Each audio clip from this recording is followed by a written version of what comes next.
How is the game of poker played? So at the start of the game, cards are dealt to all players.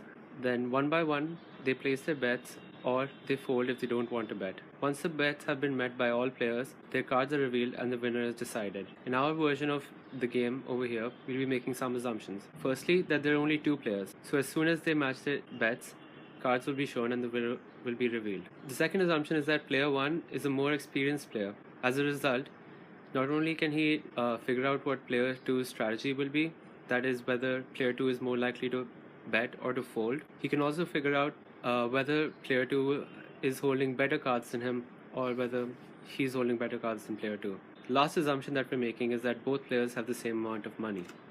So this brings us to the moves that all the players can make. A player can check to pass on their turn to the next player. The second thing a player can do is raise to increase the bet. The third thing a player can do is call to match the current bet. And the last thing the player can do is to fold. Okay, so now we'll be showing the diagrams for each situation. The diagrams represent all the choices that the players have after each choice that the other player makes.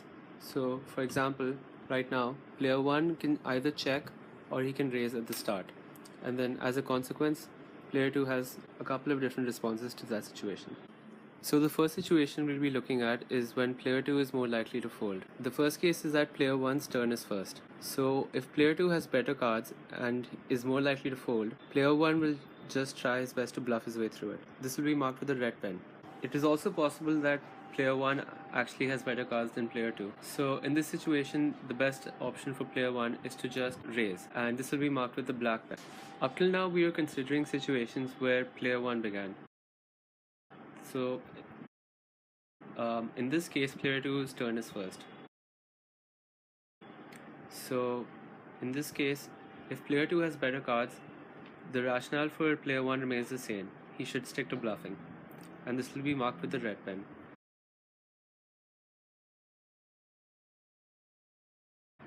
And if player 1 has better cards, then again he should just continue to raise, and that will be marked with the black pen. Now we'll be looking at player 1's strategy if player 2 is more likely to bet. Case 1 is player 1's turn is first. If player 2 has better cards, then the rationale for player 1 is to check, and that will be marked with the red pen. If player 1 has better cards, then the rationale for player 1 will be to raise, and that will be marked with the black pen. The second case is that player 2's turn is first. So if player 2 has better cards, this will be marked with the red pen. Player 1's rationale is that he'll check, and if player 2 decides to raise, then player 1 will have to fold in that situation. If player 1 has better cards, then the rationale for player 1 is to raise, as always. Now we'll be looking at player 1's strategy if player 2 is more likely to bet. Case 1 is that player 1's turn is first.